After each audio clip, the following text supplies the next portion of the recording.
बिस्मिल्लाहिर्रहमानिर्रहीम। नाज़रीन इकराम अस्सलाम वालेकुम। मोहतरम नाज़रीन इकराम, इस कहानी को समझने के लिए वीडियो को एंड तक ज़रूर देखिएगा। कहते हैं कि एक बादशाह था जिसका अपने मुल्क की सैर करने का इरादा हुआ। बादशाह के लिए शाहाना जोड़ा मंगवाया गया। एक जोड़ा लाया गया जो बादशाह को पसंद ना आया। फिर दूसरा लाया गया, तीसरा, चौथा। बार बार जोड़े मंगवाकर सबसे पसंदीदा जोड़ा पहना गया। फिर सवारी मंगवा ली गई। एक उम्दा घोड़ा सवारी के लिए लाया गया, वो भी पसंद ना आया। फिर दूसरा, फिर तीसरा, फिर चौथा। आखिरकार सब घोड़े बादशाह के सामने ला दिए गए। बादशाह ने सबसे बेहतरीन घोड़ा पसंद किया और उस पर सवार हो गया।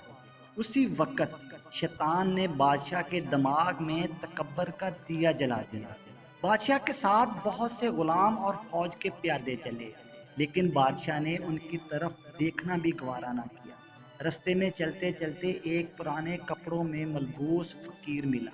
उसने बादशाह को सलाम किया, लेकिन बादशाह ने तकब्बर से सलाम का जवाब भी ना दिया। उस फकीर ने बादशाह के घोड़े की लगाम पकड़ ली। बादशाह ने उस फकीर को डांटा कि तुम्हारी इतनी जुर्रत कैसे हुई कि तुमने मेरे घोड़े की लगाम पकड़ ली। फकीर ने कहा, बादशाह मुझे तुमसे काम है। बादशाह ने कहा, सब्र करो, जब मैं सवारी से उतरूंगा तब बता देना।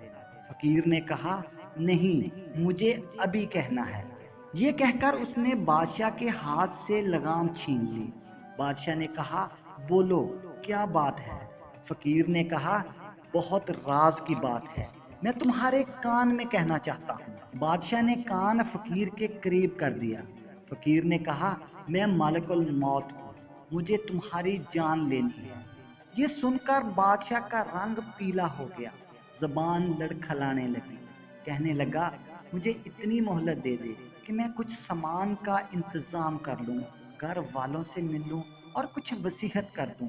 मलकल मौत ने कहा, बिल्कुल मोहलत नहीं, अब तुम अपने घर वालों को कभी नहीं मिल सकते, अपने सामान को कभी नहीं देख सकते।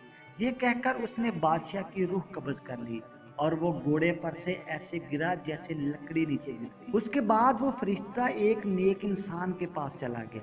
वो बंदा भी कहीं सफर पर जा रहा था। मलकल मौत ने जाकर सलाम किया और कहा कि मैं तुम्हारे कान में एक बात कहना चाहता हूँ। उसने कहा, जी फरमाइए, हुक्म कीजिए। मलकल मौत ने कहा, मैं तुम्हारी रूह कब्ज करने वाला फरिश्ता हूँ और मैं तुम्हारी रूह कब्ज करने आया हूँ। उस आदमी ने कहा, मुझे तुम्हारा ही इंतजार था। मलकल मौत ने बड़े प्यार से कहा, तुम जिस काम के लिए घर से निकले हो वो काम जल्दी पूरा कर लो। उस आदमी ने कहा, मुझे अल्लाह ताला से मिलने के अलावा कोई ज़रूरी काम नहीं। उस फरिश्ते ने कहा, तुम जिस हालत में मरना पसंद करोगे मैं उसी हालत में तुम्हारी रूह कब्ज करूंगा। आदमी ने कहा, क्या ये काम तुम्हारे इख्तियार में है? फरिश्ते ने कहा, बेशक, मुझे यही हुक्म दिया गया है कि मैं तुम्हारी खुशी को देखूं। उस आदमी ने कहा, तो ठीक है, मुझे वजू करके नमाज पढ़ने दो और जब मैं सजदे की हालत में हूँगा तो मेरी रूह कब्ज कर लेना। फिर उस आदमी ने नमाज पढ़ना शुरू कर दी और सजदे की हालत में उसकी रूह कब्ज की गई।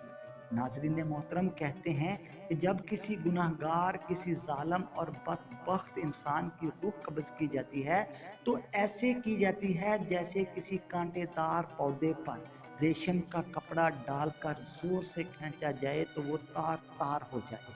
और जब किसी नेक इंसान की रूह कब्ज की जाती है तो ऐसे की जाती है जैसे मक्खन में से कोई बाल बड़ी नरमी से निकाला जाए। अल्लाह ताला हम सबको समझने और नेक अमल करने की तौफीक अता फरमाए।